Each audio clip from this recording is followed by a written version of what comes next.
Imagine the year is 1970. Humanity has already touched the moon. Now, the world looks to Apollo 13, the next audacious step in our cosmic journey. A mission destined for the Sea of Tranquility, a testament to dreams reaching beyond the sky. Commander Jim Lovell, pilot Jack Swigert, and lunar module pilot Fred Hayes. 3 seasoned astronauts, entrusted with the hopes of a nation. The roar of the Saturn V rocket, a powerful symphony of ambition, propelling them towards the lunar frontier. But space is a realm of stark beauty and brutal physics. A delicate balance maintained by intricate machinery. Within the service module, oxygen tank number 2, a vital component, held a hidden danger. A faulty thermostat, a design oversight. Then, the unthinkable. A routine stir of the oxygen tank's contents. The faulty wiring, exposed to a spark. An explosion, deafening even in the vacuum. The Apollo 13 mission, a dream, fractured in an instant. Houston, we've had a problem. The words, calm yet laced with an unnerving gravity, echoed through mission control. The vibrant hum of anticipation instantly replaced by a chilling silence, then a surge of frantic energy. 200,000 miles from Earth. Their command module, Odyssey, critically damaged. The lunar landing, a forgotten ambition. Their new mission, stark and terrifying, survival. The greatest race against time had begun. On Earth, hundreds of the brightest minds, the architects of the space age, were thrown into a crucible. They weren't just engineers and scientists anymore. They were desperate problem solvers, facing the ultimate engineering challenge.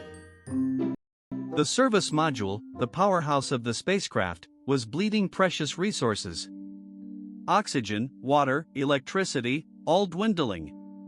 The astronauts were now living in a fragile shell, their only hope a lifeboat designed for a short lunar stay.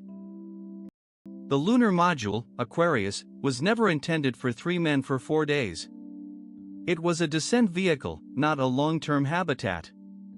They had to adapt it, stretch its capabilities beyond its wildest dreams. The primary threat wasn't just the cold or the lack of air.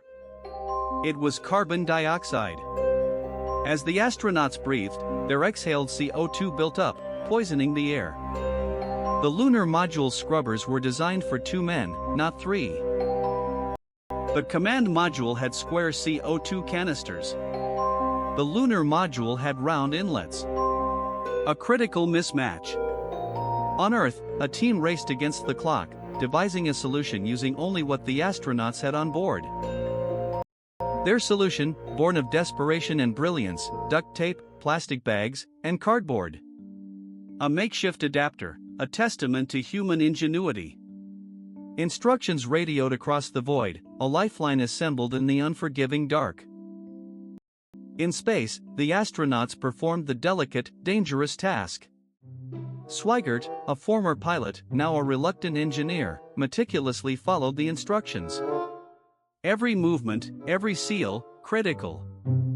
The fate of their very breath depended on it. But the challenges mounted. The freezing temperatures inside the crippled spacecraft. The limited power, forcing them to shut down non-essential systems. They were rationing food, water, and precious warmth.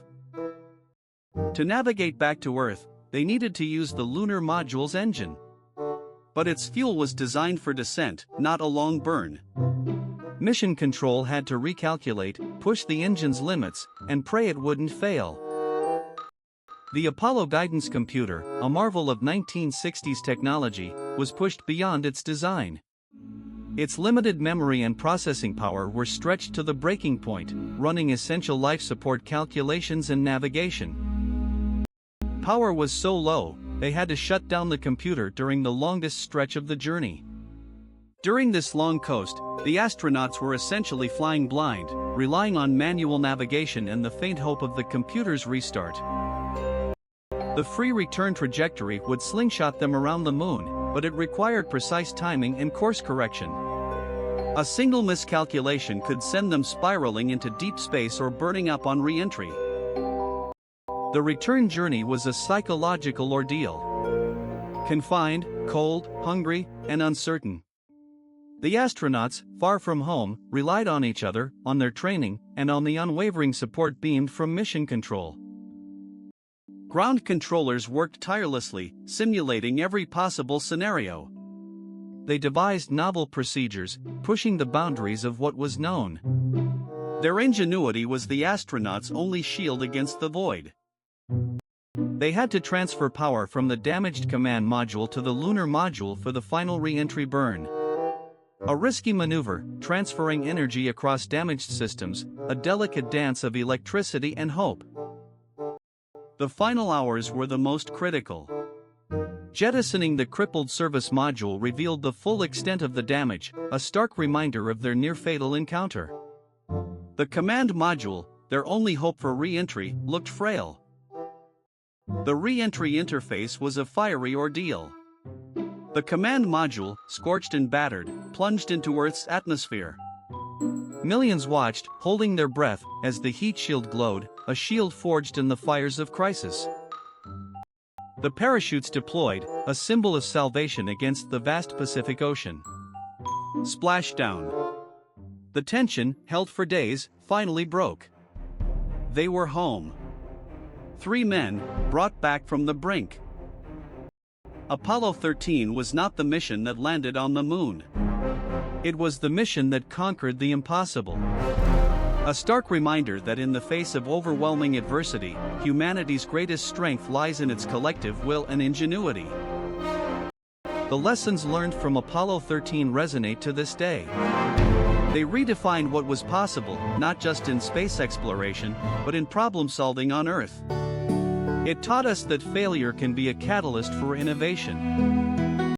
It's a story that transcends science and engineering. It's a story about the human spirit.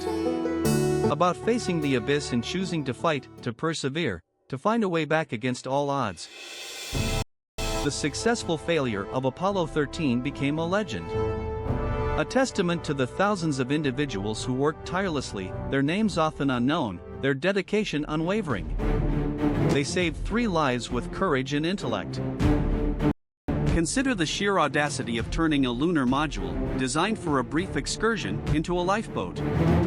It required a complete reimagining of its purpose, a feat of adaptability born from crisis.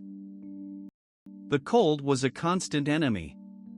Temperatures dropped to near freezing. Astronauts wore their spacesuits for warmth, a surreal image of survival in the hostile environment of space. Every ounce of energy was conserved. The communication lag was a stark reminder of their isolation. Over 2 seconds each way. Each question, each answer, stretched across an immense gulf. A dialogue of survival, punctuated by the silence of space. They were forced to endure extended periods of darkness to save power. Sleeping in shifts, navigating by instinct and starlight. The astronauts became masters of their environment, adapting to conditions no human was meant to endure. The philosophical implications are profound. In the face of ultimate peril, human beings, even separated by hundreds of thousands of miles, can unite with a singular, powerful purpose, to save a life. This wasn't just about reaching the moon, it became about returning home. A mission redefined by crisis, showcasing the resilience of the human spirit when pushed to its absolute limits. A true test of courage. The story of Apollo 13 is a beacon. It reminds us that even when our grandest plans are shattered, the capacity for human ingenuity, courage, and compassion can forge an unexpected triumph from the jaws of disaster. What can we learn from this epic struggle? That innovation often arises from necessity. That teamwork and clear thinking can overcome seemingly insurmountable obstacles. And that the bond between humanity, no matter the distance, is a powerful force. So, the next time you face a challenge that seems too great, remember Apollo 13. Remember the duct tape, the cardboard, the desperate calculations. Remember that even in the darkest void, the light of human spirit can guide you home.